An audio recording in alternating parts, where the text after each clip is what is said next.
It was posted yesterday. A dark money group is secretly funding high-profile Democratic influencers. An initiative aimed at boosting Democrats online offers influencers up to $8K a month to push the party line. All they have to do is keep it a secret and agree to restrictions on their content. In a private group chat in June, dozens of Democratic political influencers discussed whether to take advantage of an enticing opportunity. They were being offered $8,000 a month to take part in a secretive program aimed at bolstering Democratic messaging on the internet.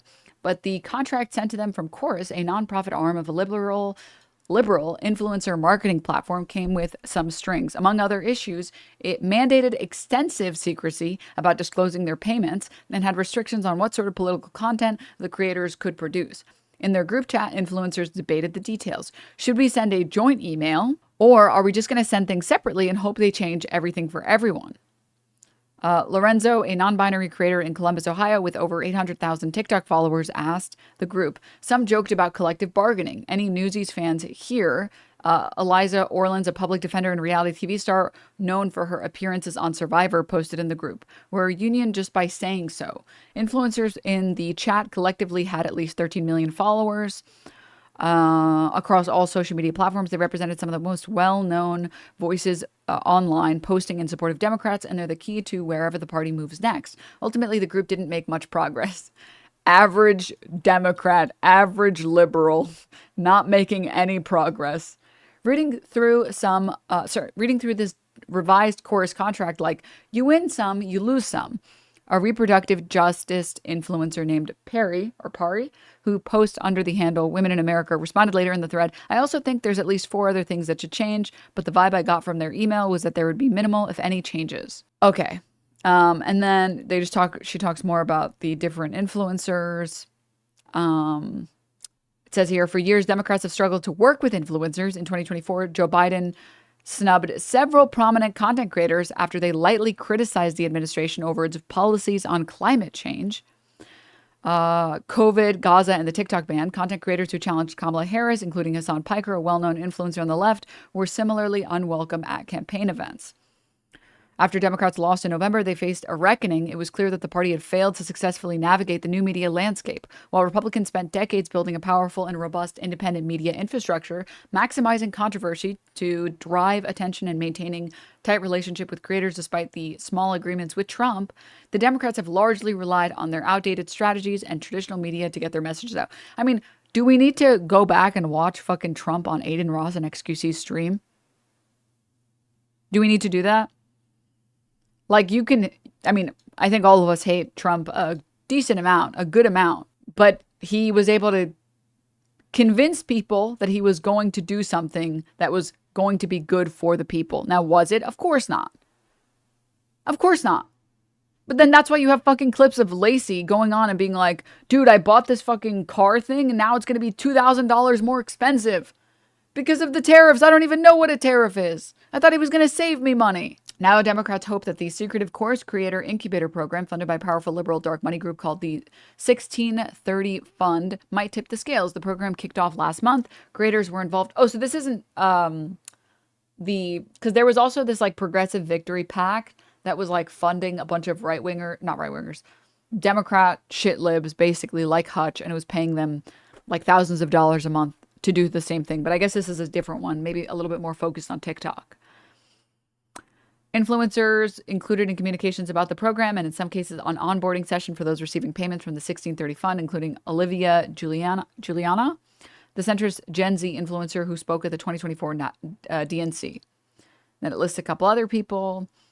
The rest did not respond to requests for comment. The first two declined comment. Okay. One creator said, if I want to work with another politicians, I have to fully collaborate with them, said one creator who was offered the contract but ultimately declined to take it and asked to not be named. If I get Zoran and he wants to do an interview with me, I don't want to give that to them. The contracts reviewed by Wired prohibit standard partnership disclosures, declaring that creators will not publicize their relationship with Chorus or tell others that they're members of the group without Chorus's prior express consent.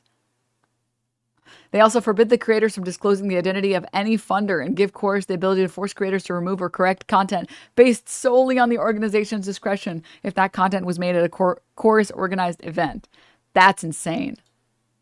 Which, like, I don't even know if that's like FEC valid. Because I'm pretty sure anytime you take basically any sponsorship, you're supposed to disclose that. But maybe there's like a carve out for the type of contract that they were signing. There are some great advantages to housing this program in a nonprofit.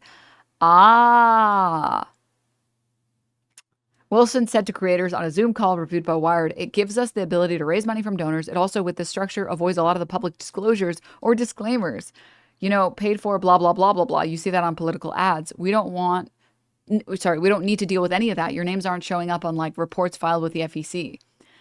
Wilson did not reply to a request for comment before the article was published. This is a pretty good piece from Taylor Lorenz. And you want to know the most amazing part? Of course, the fucking paid fuck Hutch is here to disagree. The guy who has accepted money to be a shit lib is here to tell us all. Taylor Lorenz puts out an article claiming that influencers were paid to push party talking points and were not allowed to disclose any ties. The next day, we see proof that they were not at all prohibited to disclose the cohort, and this had nothing to do with the Democratic Party. They were not paid to do any content and, of course, had zero creative input on the content they posted. You got Lorenz, bro. Happens to the best of us. Dude, stop. Dude, you were so wrong about so many things that you owe Mike $1,500. Like, please be fucking for real.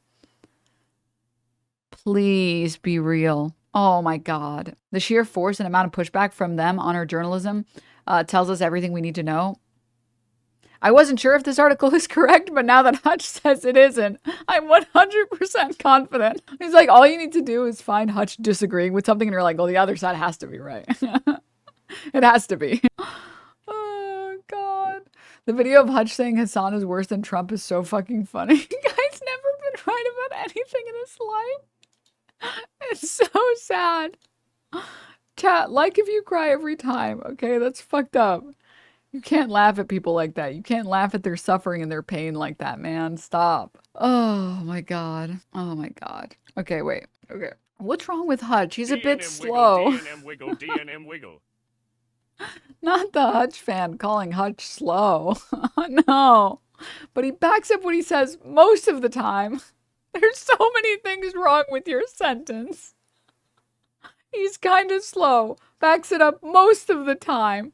Dude, he says he said that Israel was right in targeting the hospitals that they bombed because Israel wouldn't lie about them being Hamas headquarters, and that Israel knew for a fact that Hamas was operating from there, which made it a valid military target, and you can trust Israel because Israel doesn't lie, which means that they were justified in bombing all those hospitals. Dude, you can't, I don't know how, oh my God, dude, come on. Dude, what even is a Hamas camera? Don't worry about it. Don't worry about it. Don't worry about it. But I wanted to show you all this. Hold. Oh, no. Oh, no. Almost. Hold. This. Dude, what world are we living in? This is definitely like the fuck timeline. I hate to say it, but I agree with Taylor Lorenz here, says Asmongold. Not only is it potentially illegal not disclosing a paid promotion, that's why every sponsor says #ad, but it's also fundamentally disingenuous rap behavior. Embarrassing, pathetic, dishonest. You think even Asmongold saw Hutch disagree and was like, oh, wait a minute. Hutch is disagreeing? Okay, well, it's definitely wrong. You think his expertise on rats comes into play in this assessment? For sure, for sure. I mean, if someone knows how rats behave, it has to be him. It's real, recognize real. Rat, recognize rat. Oh my God. Oh my God. And then Taylor Lorenz obviously responded saying, if it was true that the influencers were not allowed to disclose were allowed to disclose their dark money funding at any time, which was not true per the contract, then why didn't they disclose the dark money they were taking? Why did they keep it a secret and then try to prevent my story from coming out? I don't know. I think someone else responded. I don't know. I think it's very reasonable for there to be NDAs on this type of thing and for people to be worried about the framing of it in a story. I do feel like we're making enemies amongst friends in a dark time here. I'm just not sure it's the right time or the right frame. And Taylor Lorenz responded saying, I spoke to a slew of ethics experts and researchers who study political influence, and all of them agreed this was a negative agreement. The left constantly criticizes the right, rightfully so, for taking dark money. There's no need for this program to not be transparent. When creators present themselves as journalists online, as several of these creators do, they cannot also be part of political messaging program without disclosing an IMO. I hate the GOP as much as anyone else, which is why I think it's good to criticize these programs and encourage more transparency in the space. I mean, again, like, there's a reason everybody clowned on Tim Pool for taking the money that he did to say, guys, Ukraine is the biggest Western threat. Ukraine is not only the biggest Western threat, but the biggest Western threat that's ever existed, ever. There has never been a bigger Western threat. They are the enemy, and was accepting $100K a month to do that. I need to hear JPBs saying you are now a normal rat. Now, guys, let's see what this is. I know this will come as a shock to literally no one because David Pakman is one of the biggest Zionists on the fucking planet.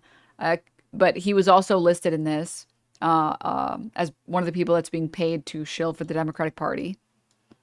Ugh, David Pakman, dude. It's so frustrating because David Pakman, I feel like he encompasses a lot of the same sort of dry humor that like Northern Lion has. And it's just like the worst political opinions. Okay, let's watch. For years, I've been saying the left needs to organize independent media in the way that the right has been doing. The left needs to fund independent creators the way that the right does. The right has won even arguably presidential elections. The problem is that if you just get the Democrats to fund a bunch of liberals to say the same liberal talking points that they're saying on CNN, that's not going to hit for anyone. Also, yeah, the left. No one cares. No one gives a shit about that. No one gives a shit about, oh my God, we have to defeat the fascists at any cost, no matter what. We have to defeat them. Because they're organized with regard to online and independent media. They're killing us. We've been so behind. And this kind of support for creators is exactly what I've been advocating for. Like, what he should be saying is, so basically the right, they Trojan horse all of their positions. Like the Heritage Foundation, just shoveling money into like the Daily Wire or whatever, wherever the fuck else, and pushing as much of this right-wing content to as many people as possible. They Trojan horse all their positions. It'll be like, we're here to help the working class people.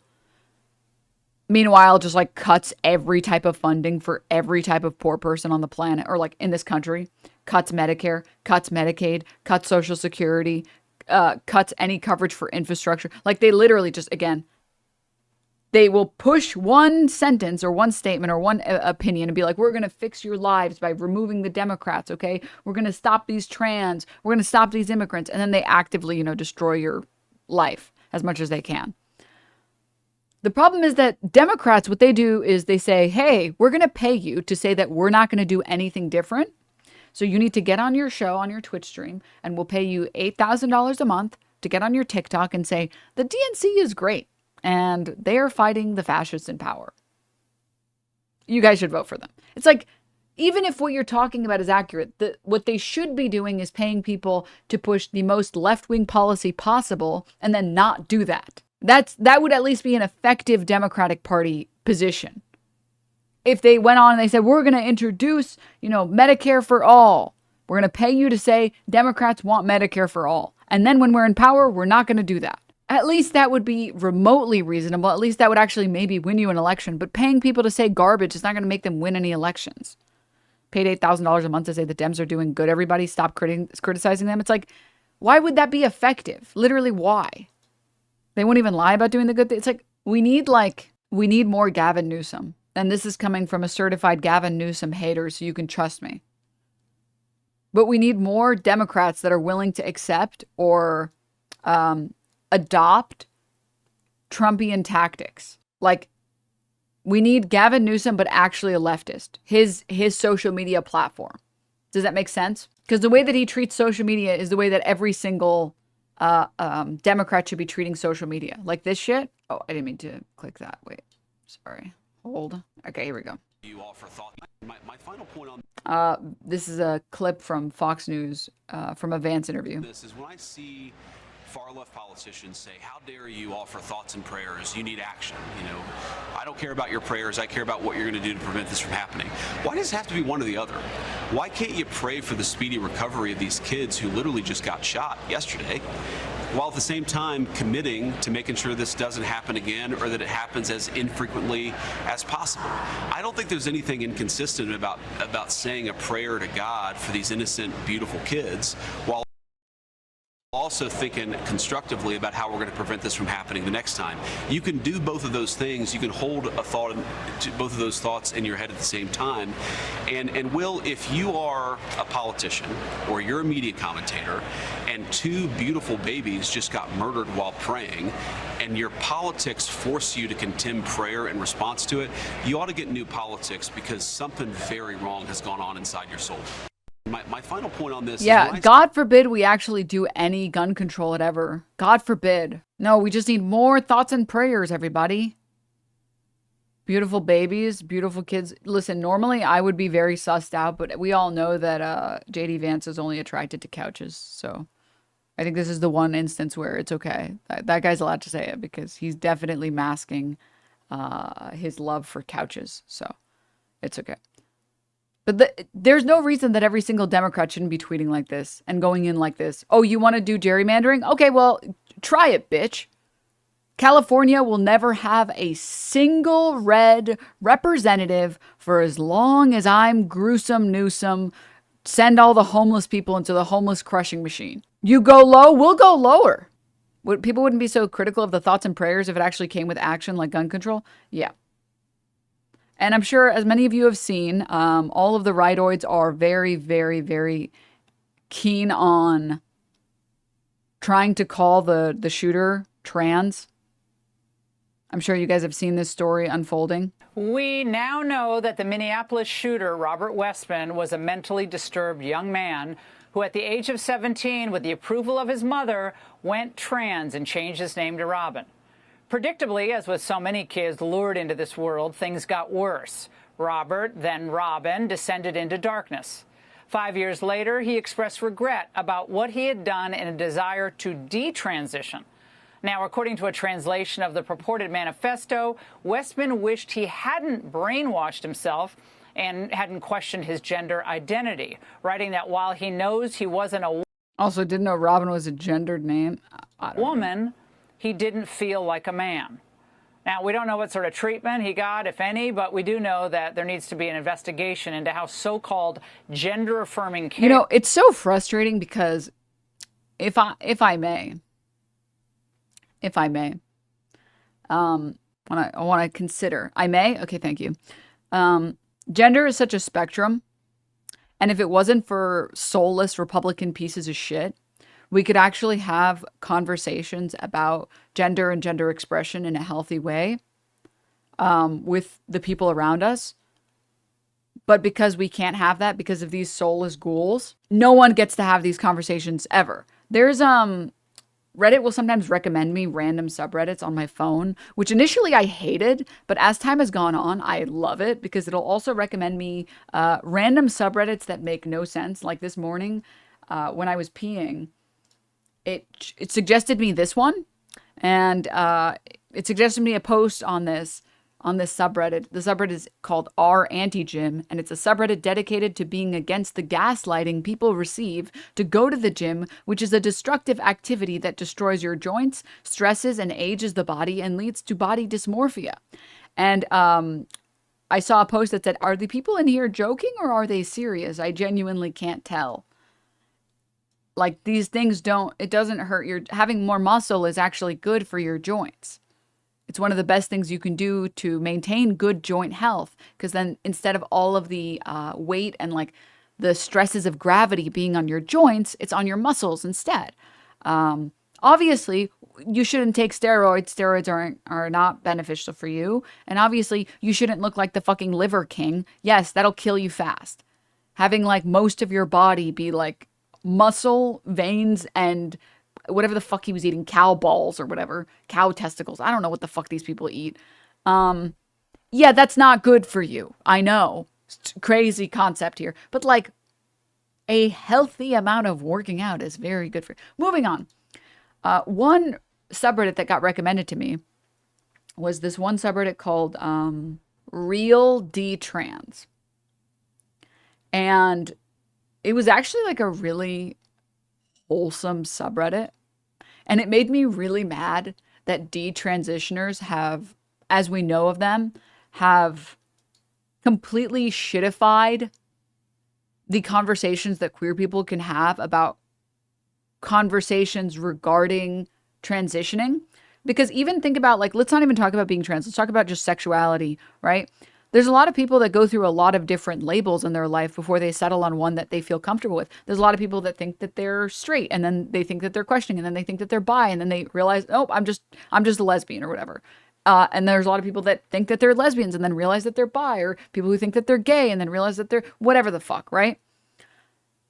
That you try on what you think will feel comfortable for you until you find one that actually fits you, right? So if you're trying to go bra shopping for the first time ever, you're like, maybe this one will fit. No, maybe this one will fit. No. You don't put on the wrong size bra and you're like, clearly the problem is bras. Clearly, no one should be wearing bras, which low key kind of true, honestly. Low key. But anyways, no, I'm just kidding. Big tittied girls need bras for the support. It's real hard life for them. They need it for the support, dude. I'm sorry. But it's sort of the same thing there, where even I've spoken to trans people who felt that they were maybe that they were a trans woman or that they were a trans man, and they considered going on HRT, or they did go on HRT, and or they got top surgery, and then later they realized, no, they're just like non-binary. And they're still happy that they went on the hormones that they did and that they went on the journey that they did, and they still know for sure that they wanted to get top surgery, right? But they realize, oh, well, actually, I'm not really attached to either of these labels. I just don't really care about performing any of these. And so like the real D-trans subreddit is actually, I'm not gonna lie, I was reading it and like I was like tearing up with some of the posts in there, where there were some people that were trans men who talked about how they were really happy, honestly, even though they realized later that they aren't a trans man. They realized that they were really happy because it was very freeing to stop presenting as a woman all the time because the burden was so brutal on them. And that was what was causing them so much stress. And then being freed from that allowed them to stop feeling like they need to perform all the time for everybody else. So yeah, K-Cat, exactly. Most transitioners are actually really just cool, normal people who still support trans folk. And the real D-trans subreddit, I recommend going to it. There's like a lot of people that are like, I found the other subreddit and it's like such a disgusting, hateful place. And even if you want to consider it, all these people treat you like you're an abomination and all this other stuff. And it's like, damn, that's fucked up, dude. That's really fucked. So yeah, my trans mass non-binary friend is like that, still really happy about their top surgery, still on HRT, just different pronouns and not performing hypermasculinity anymore. Yeah, and I've spoken to trans people that I've known personally that were trans men, or yeah, they transitioned and they wanted to be a trans man, and after that, after going on hormones, getting top surgery, which they don't regret at all, they're like, actually, I think I'm just non-binary. I think actually I just don't really care. I just didn't want to be called a woman, but I don't think I want to be called a man either. I just want to be a sexy creature that people think about and they're like, what, why am I attracted? Or what are you? Right? Which honestly, so respectable. Low-key kind of based as fuck. That's interesting to you about wholesome. Yeah. And so like, it makes me so depressed because people who are detransitioners, whether that means like getting off hormones, whether that means realizing that, you know, you're not particularly tied to the label of man or woman, like that should be a conversation people should be allowed to have without all of this extra baggage of like, you're ruining yourself, you're making a terrible decision, you don't know what you're doing, all this other shit, right? And there's all the stigma that has to come with that. And so it's like, it's so depressing because if we lived in an actual progressive society, we could have that and that wouldn't be so fucking taboo and that wouldn't be so awful for people to talk about. and instead, God forbid, you even consider detransitioning, you immediately get fucking used by the right. God forbid. Oh, and not to mention the fact that like this rate is still really low. And the vast majority, and I ran into this when I was looking at the subreddit, the vast majority of people that detransition do so because they feel like they're getting like the worst of both worlds, where they aren't getting treated like a person, and they have to deal with so much transphobia because they don't personally feel like they can pass, or other people around them are transphobic. And it's easier to live with gender dysphoria than it is to live with transphobia. And that's like a vast majority of detransitioners, which is already so fucking depressing, dude. Jesus Christ. Like, I think the only hate that should be acceptable is shaming trans women into learning how to do their eyeliner first at home before going out with it. Listen, as a woman, it took me many years to get good at my eyeliner, and I left the house many a time looking like a really stupid raccoon. And girl, if it doesn't look like the photo, just wipe it and try again tomorrow. It doesn't look good. It looks like you took a crayon and did this. This is my tough love for all. If there are any trans women in chat right now, this is my tough love for you. Just get some tape. When you're learning how to do it, just put a little scotch tape right here. Okay? All right? And personally, I like liquid pens. Okay? I don't like the crayon. I know other people like the crayon, but this is my tough love. If you guys are open to it and open to listening to it, okay? Until you get to that point, just put a piece of scotch tape right here so you can have a nice sharp winged liner. Okay? It takes like a lot of dexterity and hand-eye coordination before you get there. All right. With peace and love. With peace and love. All right. And if you're struggling to find a good one, guys, I just got like the best eyeliner. I just got the best one on the planet. This shit is dope. I asked a friend who her eyeliner never comes off. I was like, what the fuck do you use? And it's the Stila. And this shit is amazing. This shit is like, it really does not come off. This one has like the tiny tip and the not so tiny tip. This one is Stila. This shit is amazing. Okay? That's the only thing I think that they should be shamed for, all right? And also buying all your clothes off of Amazon. Stop. Don't do that. Okay? Everyone can tell that you shop on Amazon. With peace and love, I'm telling this to you because I care about you, okay? That's why I'm saying this, all right?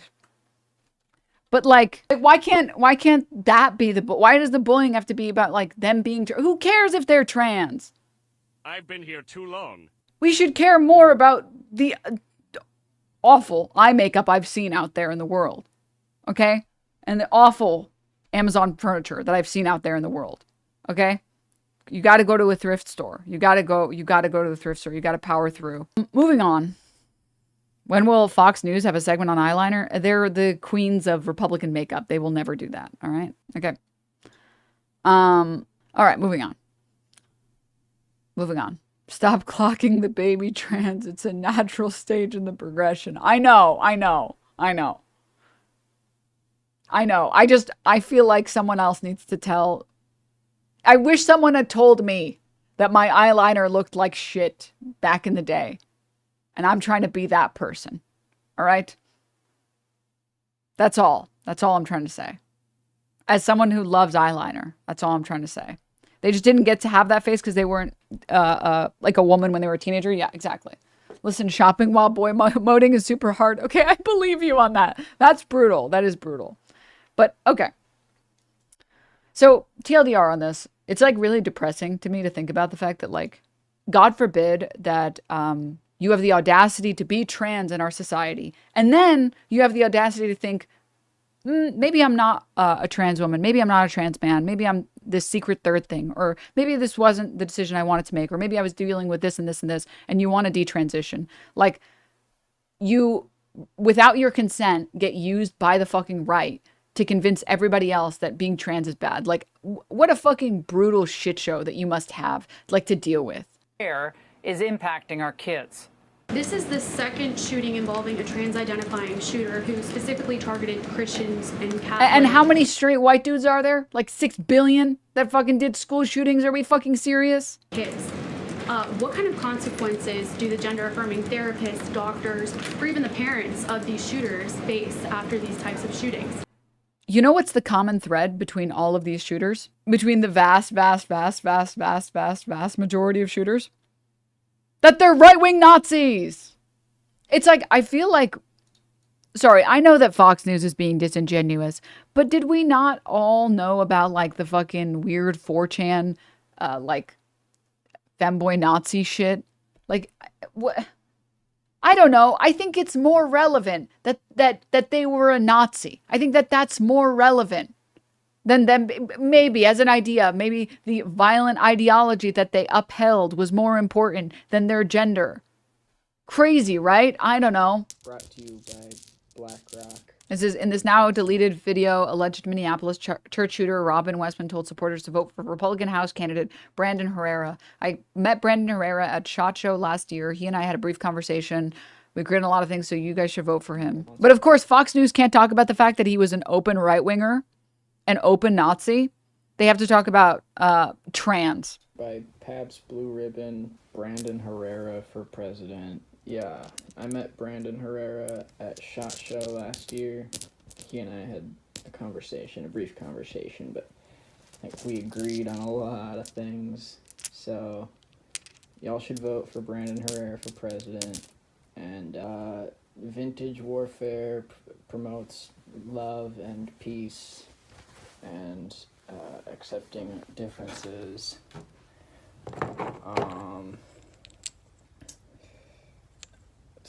Tomorrow, I'm sorry to my family, but that's it. That's the only people I'm sorry. Really? That's not more important than the gender of the person, really? HHS is investigating perhaps links between some of these drugs and these prescription drugs that some of these minors may be taking and an increase in violence.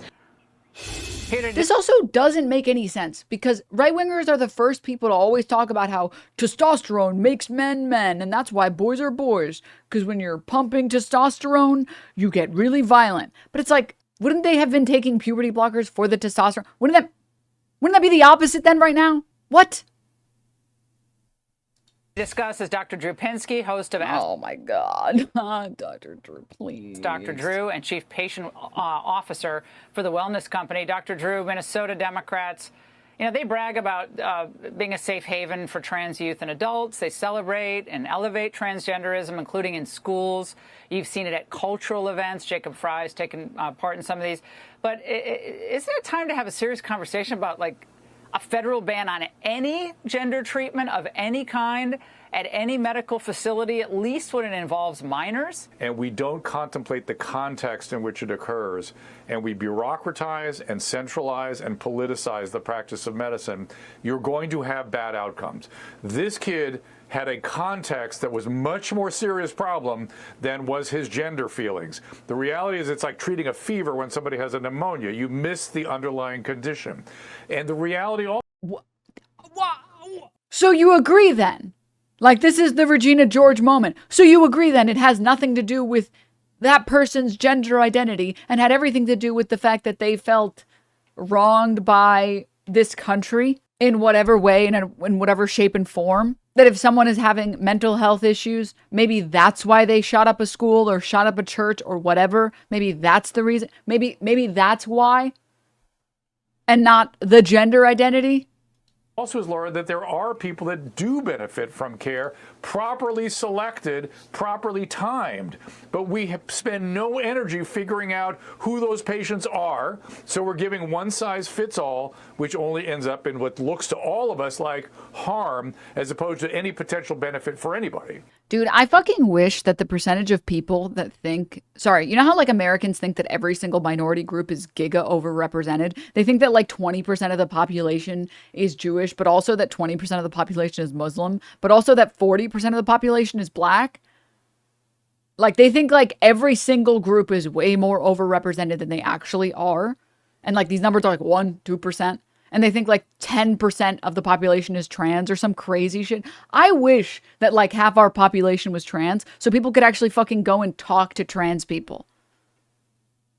Because if you went and spoke to any trans people, you would know it's not a one-size-fits-all. It's very difficult to get HRT. It's very difficult to get surgery. It's a long, drawn-out process where you have to get, first of all, a mental health specialist before you could even start this process. And a lot of the time, you have to wait for like a year or 2 years before you even get to start any of these things. You can talk to trans people, buy HOI4 and join the community. That's true. That is true. That's actually true. If you just get into strategy games, you can immediately talk to like a lot of trans people.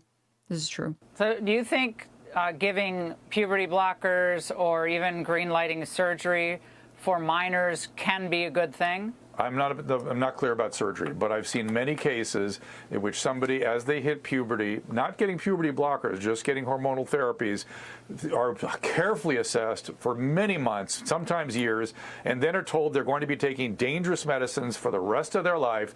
They have to take these things. They're very circumspect about it. They understand they have a condition. These are dangerous medicines, and it's not to be willy-nilly applied to anybody who might have a funny feeling about who they are. And again, like, I highly recommend, honestly, people go to like the real detrans subreddit, because basically every single post I saw in there was either people saying that they're happy that they went on their journey, even if the destination wasn't correct, because it helped them build a better worldview about themselves and their gender. Or people saying, by the way, just because this decision wasn't right for me, it doesn't mean that I want anything to be changed. Like, so I went through, going through this process was very time consuming and very difficult. And the procedures that I got or the drugs I got help so many people. Just because it didn't help me doesn't mean it's not right. Doesn't mean we should just remove it altogether. I mean, again, you can treat it like any type of surgery. Any type of, like, what's the rate on like hip replacement surgery? What's the success rate or like the satisfaction rate? Isn't it like obscenely low? Or sorry, high, excuse me, obscenely high relative to detransitioning. Yeah, transgenderism among young people, Dr. Drew, Regret is rate. skyrocketing, we understand. So trans kids ages 13 to 17 make up more than a quarter of the entire trans population. So when you look at Minnesota, where the shooting happened, the transgender rate there among 18 to 24-year-olds is the highest in the United States. Do I need to pull up the left-handed chart? Guys, left-handedness has doubled in the past year. We're bound to have everyone be left-handed. What are your thoughts? Also, sorry, I missed a bunch of subs. Maple Takes, thank you for the 10 months. Ryan, thank you for the 12. Dizzle, thank you for the 7. Doc, Not So Strange, thank you for the gift sub. Busy Hands, thank you for the 5. Robin, thank you so much for the 14. Sir, thank you for the Prime. Accent, thank you for the 23. It's there. We need to look at this as seriously as we look at rates of, say, something like autism, where you're not allowed to ask. All these years, we've not been allowed to ask, what is going on? Why are these rates going up? I missed gifting 20. Wait, really? I'm so sorry, Contraman. I thought I said thank you. Sorry, it was a really well-timed the marbles are gone. Sorry. Thank you for the 20. Thank you. Thank you so much. Allowed to need to look at this. Let's go back. What is he saying? Autism, you're not allowed to As ask? seriously as we look at rates of, say, something like autism, where you're not allowed to ask. All these years, we've not been allowed to ask, what is going on? Why are these rates going up? There's a reason here. Contagion has been suspected. There's all sorts of concerns about medications, of course, but there's something going on, and we need to understand what that is and stop merely What is this soulless stare from this fucking whore, dude? slapping something What on is the this? surface and looking deeper. Humans are complicated. Our brains are complicated. And It's almost like a lot of people who are able to function without high support systems are still autistic. That our idea of autism being this one very, very, very niche small category where you need, it's like, I forget the technical term, but it's like someone who needs a high support system. That there are people that are autistic that aren't in that category. Crazy. Like, didn't fucking Jacksepticeye literally make a video like a year ago about being autistic? And just giving some paste on the outside is not going to solve what's going on necessarily on the inside. Do you think that, given what we've learned about this individual, that it's even conceivable that there weren't major red flags about a potential episode, perhaps a violent one, brewing here? We had lots of problems, obviously lots of disciplinary issues and other problems, but yes, this doesn't happen overnight. No, it does not. They're absolutely categorically had the very. This is what is so disgusting to me, and frankly ashames me of my profession, that they focus on this one issue of care and miss the important context of what was going on with this kid. I don't want to say I feel sorry for a perpetrator like this, but is this kid better because of the care he got from the medical system? Are any of these kids that have shot places up and had transgender treatments better because they got transgender treatment? Something is very wrong. Yes. Yes. With how we're approaching this treatment, and we need to solve that problem. Well, European countries are beginning to ban it, have banned it. What, like Poland? I think our whole country has to have a serious conversation about this. Dr. Drew, it's always great to have you on. Thank you so much. You mean like all 3 of the people who shot up places and were trans? Yeah. Fucking pathetic, dude. I'm literally only alive due to HRT. It's just one chatter. I mean, it's just so, what a joke, dude. You want to know how to get people to stop shooting up places? Make guns a little bit harder to access. Just a little. And you will solve the school shooting, church shooting, public spaces shooting, mass shooting crisis. I can't believe people watch Fox News, dude. Oh, it's like I'm getting my headache again. I've been dealing with a lot of like, interesting. Why did Denims mention Poland? Oh, because Poland is hyper conservative. Anyways, guys, dude, I've been getting like these, Chad, if you could help me out. I've been getting these terrible headaches recently. I don't know why. I really don't know what's happening in my brain, but the past week I've just been getting these awful headaches. And it's not cool. Water, yeah, so the 2 things I've tried is like drinking a lot of water. Like I'm pissing every 3 seconds and it hasn't been fixed yet. And like I never have more than like 200 milligrams of caffeine in a day. I usually have like 100 in the morning and then another 100 in the like afternoon. So I don't think it's that either. Might be electrolytes. I don't know. And I don't think it's like, so some people said it might be blue screens, but the thing is recently I've been going out more lately. So I've been looking at my computer less. Like the past week I've gone out more than I have in the past year. So it can't be the blue screens because I've been looking at the screen. Maybe it's like blue screen like withdrawal, if anything. Anything you're eating with high sodium levels? No. No. Where's the pain at? It's like usually right here in my temples and then like right here in between my eyebrows. Do you clench your jaw? No. Sleep? I need like 9 hours of sleep. You could have sinus issues. Yeah, and it's not stress because I really have not been. The past week has been pretty stress-free for me.